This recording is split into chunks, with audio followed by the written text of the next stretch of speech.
All right, let's take a walk.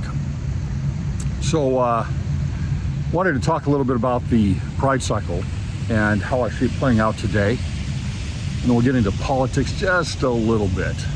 But make sure that you subscribe, you hit the bell to be notified of new episodes if you like the content, and make sure that you are signing up for Cwic Week, right? That's the free newsletter.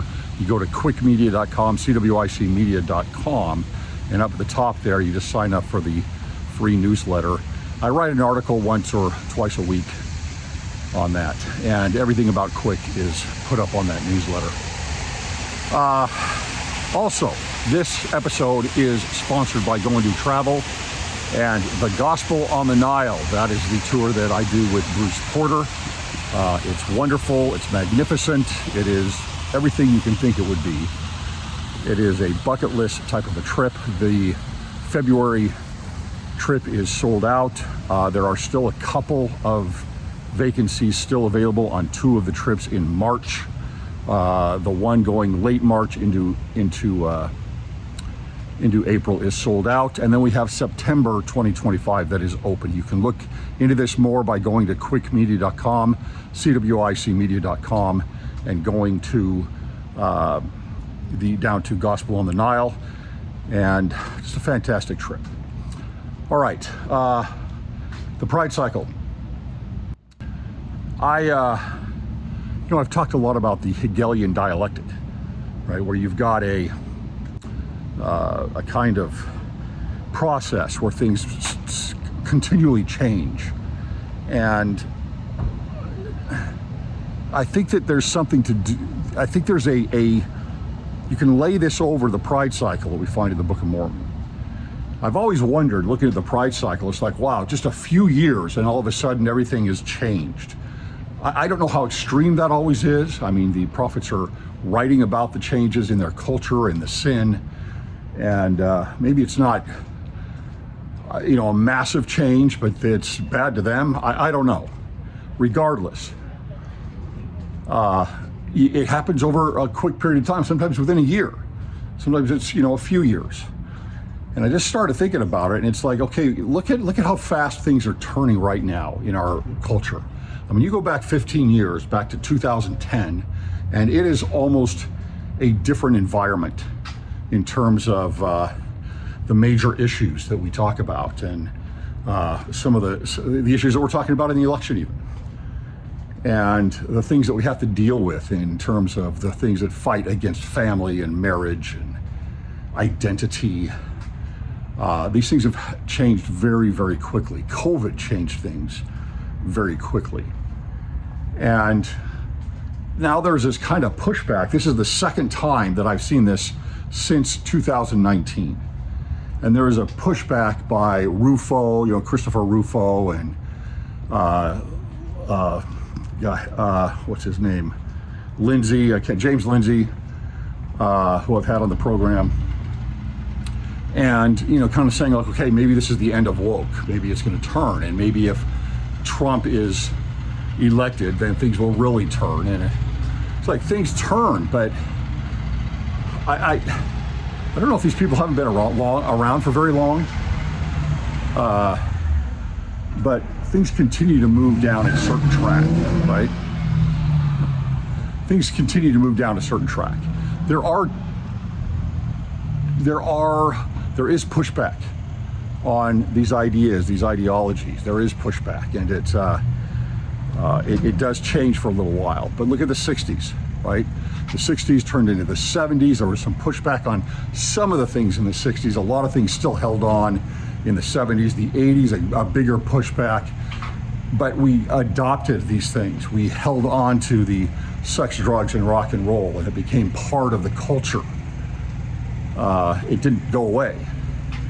And this idea that that all of a sudden woke is done, or whatever we want to call it, right? DEI is the primary word that is used now. It used to be critical race theory. It's all the same thing, the same geist. But it is not going away. And that's not the way, and the reason you can say that is because that's not the way that things work There are patterns, and you look throughout history and you know very quickly that these things don't go away. And unless there is a massive change, a disruption of sorts, then things don't change like that. That's not how it works. Usually things are going to have to devolve completely before there is a turn. Unless there's a massive change in something, a disruption, destruction usually is what, there is, Rome progresses to a certain point until it collapses. And that is the standard process. And in fact, that's the process for the church, right? Going into apostasy over and over and over again. And there are turns back, but then it progresses down to a certain point. Again, I'm talking about overall, mostly the members of the church. And of course, this time around, it's supposed to be different, right? This time around, it's supposed to hang on for whatever reason. Well, I guess because it's the second coming. I think about that a lot. It's like, how does it work differently this time? Why does it work differently?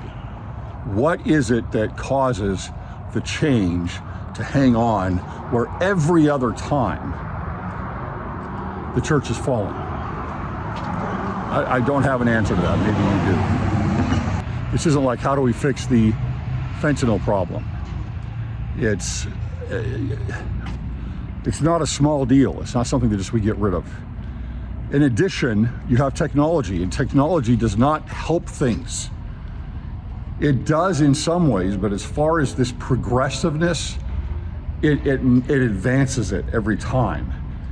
The convenience that technology gives us, the compelling content and is like gaming and, quite frankly, pornography.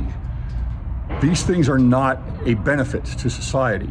The internet itself and living on social media, none of this benefits us.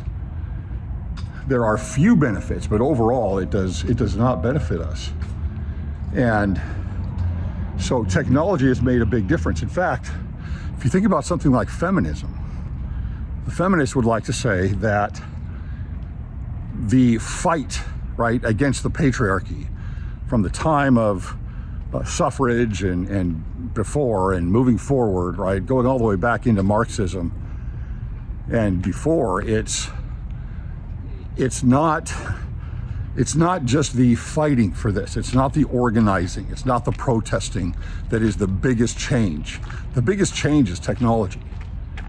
You go back and you look at everything all the domestic advances that were made for women in their domestic duties, the washing machine, the refrigerator, all of these things where there was so much time and so much of a strong need to make sure that you had pure food, right? And it wasn't spoiled and people weren't going to get sick and that people had something to eat every day was a great demand. And as those things required less and less effort and attention and urgency, well, then of course there are other options for women at that point. And you can say, well, that's a great thing. Options are a great thing. But then you move on and you get into, as an example, the pill, which I think is the biggest thing of all. And the pill changes everything. The pill completely changes our society. I would suggest that it is, along with the ideas and ideologies of the Frankfurt School and Marcuse and others,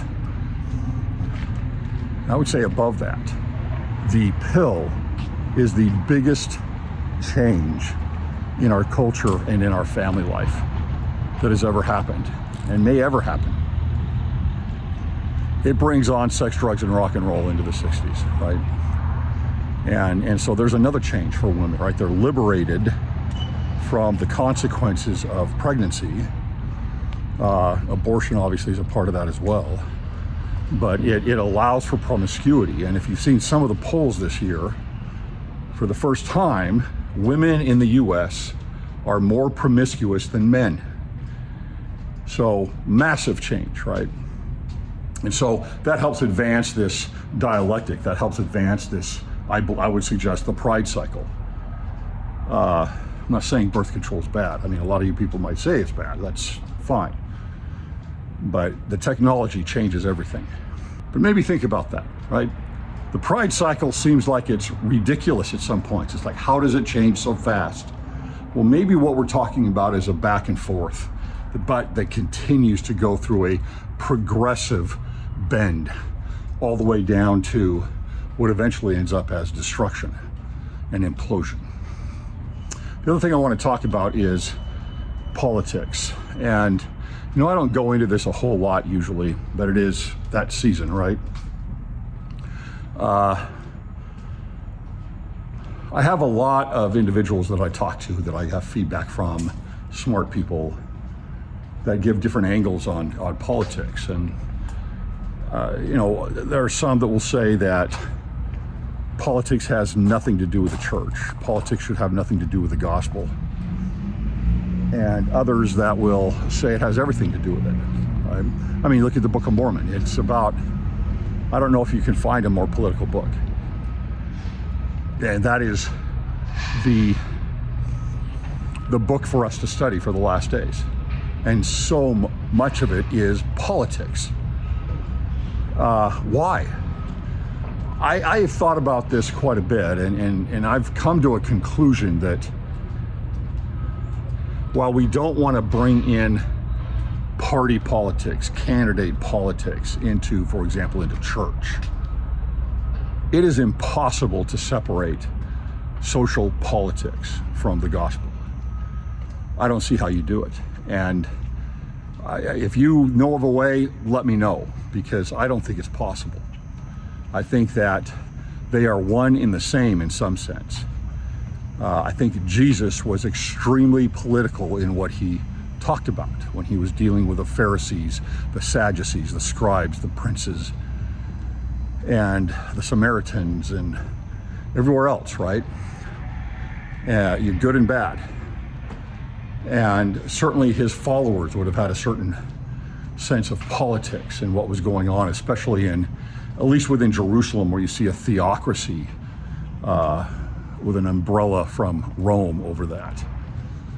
I think that it is part of it, and I think that we should decide how to deal with politics based on gospel principles. Now, having said that, what happens is we get those values that change, right? We get values that are part of conservatism or liberalism, progressivism, libertarianism, and we raise those values that are not necessarily gospel-centered above gospel principles. Or they raise lower gospel principles, because there are lower gospel principles, above higher gospel principles, and it tweaks everything for us. And that, I think, is a problem. So, but it seems to me that being active in your community, in discourse, and in thought on political issues, to some degree at least, not where it's consuming you, obviously, but I think that is an important thing. I think that they are going to end up being one and the same. I think that as we move toward, there's not going to be a choice between anything beyond good and evil.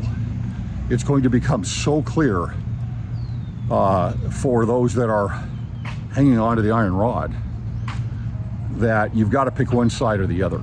You have other examples in church history, such as, you know, Joseph Smith is running for president of the United States. He's putting together the Council of 50 and how to build up Zion, and, you know, building Nauvoo, and he's got a militia, and there's a lot that I think we've kind of moved into a position where it's like we, again, kind of like this politeness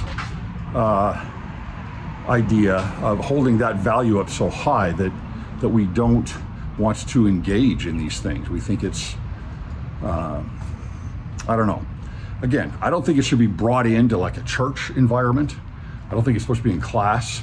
I don't think it's supposed to be the pulpit. I don't think we should ever do that. I don't think that that's what we need to be doing. But I do believe that if you're studying the Book of Mormon, it's pretty hard to get around the fact that it is an extremely political book. Talk to you next time.